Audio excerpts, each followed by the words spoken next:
ఒక మహిళ ఎంతో భక్తితో తపస్సు చేస్తూ ఉంటుంది. కొన్ని నెలలు గడిచిన తర్వాత శివుడు ఆమె ముందు ప్రత్యక్షమవుతాడు. ఏదైనా వరం కోరుకోమని అంటాడు. అప్పుడు ఆ మహిళ ఒక వరం కోరుకుంటుంది. నేను ఏ వస్తువును తాకినా అది బంగారంగా మారిపోవాలని వరం ఇవ్వండి అని అడుగుతుంది. అప్పుడు శివుడు తదాస్తు అలాగే జరుగుతుంది అని వరమిస్తాడు.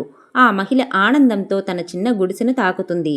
వెంటనే ఆ గుడిసె బంగారు మహల్లా మారిపోతుంది. తర్వాత ఆమె తినడానికి అన్నం తీసుకుంటే అది కూడా బంగారు కాయిన్స్ లాగా మారిపోతుంది. ఆమె ఏది తాకినా బంగారం అవుతుంది. ఒక పెద్ద బంగారు కొండలా అన్నీ మారిపోతాయి. ఆ మహిళ బంగారం మీద కూర్చుని డబ్బును గాల్లోకి ఎగిరేస్తూ ఆనందిస్తుంది. అప్పుడే ఆమె కొడుకు ఆమె దగ్గరికి వస్తాడు. ఆ మహిళ ప్రేమగా ఆ బాబుని తాకుతుంది. ఒక్కసారిగా ఆ బిడ్డ బంగారు విగ్రహంలా మారిపోతాడు. దీన్ని చూసి ఆమె గుండెలు బద్దలు కొట్టుకుంటుంది. అదే సమయంలో ఆమె భర్త అక్కడికి వస్తాడు. ఆమె అతన్ని తాకగానే అతడు బంగారంగా మారిపోతాడు. వెంటనే ఆ మహిళ భయంతో అక్కడి నుంచి పరిగెత్తుకుంటూ వెళ్ళి శివలింగం వద్ద మోకాళ్ల మీద కూర్చొని శివలింగంపై తలపెట్టి ఏడుస్తూ, శివయ్య, దయచేసి మీ వరం తిరిగి వెనక్కి తీసుకోండి. నాకు బంగారం, ధనం, సంపద ఏమీ అవసరం లేదు. నా కుటుంబాన్ని నాకు తిరిగి ఇవ్వండి అని అడుగుతుంది. ఆమె ఆక్రందనతో శివుడు మళ్ళీ ప్రత్యక్షమవుతాడు. తదాస్తు అని ఆశీర్వదిస్తాడు.